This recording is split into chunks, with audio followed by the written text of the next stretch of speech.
जिन लोगों के सपनों में जान होती है वे कुछ भी कर जाते हैं अपने सपनों के लिए, क्योंकि उन्होंने अपने अंदर एक जिद पाल रखी होती है कि मुझे ये करना है तो करना ही है, मुझे कोई नहीं रोक सकता। ऐसा ही एक आदमी है एलोन मस्क। ये जो सोच लेता है वो करके ही मानता है। पता नहीं किस मिट्टी का बना है ये आदमी। इसके दिमाग में इम्पॉसिबल नाम का तो शब्द ही नहीं है।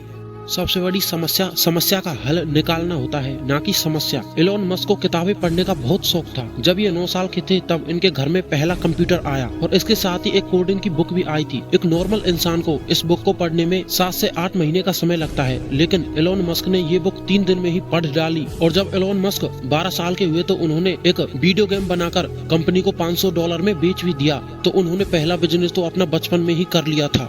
यूनिवर्सिटी ऑफ पेनिसिल्वेनिया से फिजिक्स की BA डिग्री प्राप्त की और उसके बाद वाटन स्कूल ऑफ बिजनेस से इकोनॉमिक्स BE की डिग्री प्राप्त कर ली। एलोन मस्क ने अपने भाई के साथ मिलकर एक जिप्टू नाम का स्टार्टअप शुरू किया, जो कि न्यूज़पेपर की सिटी को गाइड करने का काम करती थी। और 5 साल के अंदर ये कंपनी बहुत बड़ी हो गई और इसे कॉम्पैक ने $307 मिलियन में खरीद लिया, जिसमें से एलोन मस्क को $22 मिलियन मिले। और धीरे धीरे एलोन मस्क अपनी जिंदगी में सक्सेसफुल होते जा रहे थे। तभी एक दिन वो जा रहे थे तो उन्होंने देखा कि बैंक के बाहर उन्होंने बहुत सारी भीड़ देखी। तो फिर उन्होंने ऑनलाइन ट्रांजैक्शन के लिए X.com की शुरुआत की। उस समय कॉम्पिटिटिव कंपनी भी यही काम करती थी, तो दोनों मिलकर पेपाल बन गई, जिसे eBay ने $1.5 बिलियन में खरीद लिया, जिसमें से एलोन मस्क को सबसे ज्यादा यानी कि $165 मिलियन मिले। अब एलोन मस्क के पास एक बहुत बड़ा स्टार्टअप शुरू करने के लिए काफी पैसे थे, तो वे स्पेस में हाथ आजमाने के लिए रॉकेट खरीदने के लिए रसिया चले गए और वहां एक रॉकेट की कीमत $8 मिलियन सुनकर खाली हाथ वापस आ गए। और उन्होंने इरादा बनाया कि अब मैं खुद ही रॉकेट बनाऊंगा और ये मैं करके ही रहूंगा। जब कोई आदमी ऐसा पागलपन पाल ले तो वो करके ही मानता है।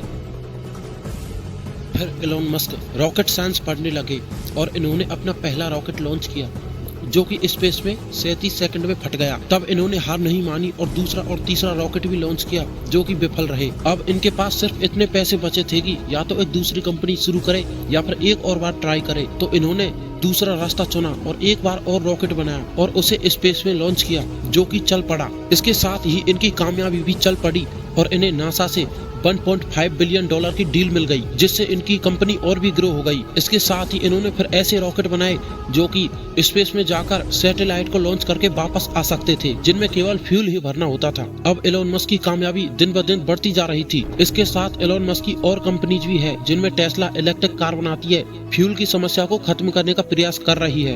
इनकी द बोरिंग कंपनी ट्रैफिक को कम करने के लिए जगह जगह पर वर्ल्ड क्लास टनल बना रही है। और इनकी हाइपरलूप, जो कि बड़ी दूरियों को कम करने के लिए अंडरग्राउंड टनल बना रही है, जिसमें 107 माइल पर आवर की दूरी को 6.25 सेकंड में तय किया जा सकेगा। इनकी एक और कंपनी न्यूरालिंक, जो कि अपाहिजों के लिए एक ऐसी चिप बना रही है जिससे दिमाग में सेट करके वे अपना काम साधारण इंसानों की तरह कर पाएंगे। और ओपन एआई ये कंपनी जो कि रोबोट बनाने का काम कर रही है। इसके साथ ही एलोन मस्क की स्टारलिंक, जो कि सैटेलाइट के जरिए पूरी दुनिया में इंटरनेट प्रोवाइड करवाएगी। और ये अपने फ्यूचर प्रोजेक्ट बनाते ही जा रहे हैं, जिसमें ये मंगल ग्रह पर भी बस्ती बसाने की प्लानिंग कर रहे हैं। दोस्तों, जब इरादों में जान होती है और करने का जज्बा हो तो कुछ भी असंभव नहीं। और एलोन मस्क असंभव को संभव करने वाला नाम है, जिसके आगे हर समस्या घुटन टेक देती है। अगर आज के इस वीडियो ने दिमाग को खोला हो तो चैनल को सब्सक्राइब करो और बनो जीत की आवाज का हिस्सा। जय हिंद।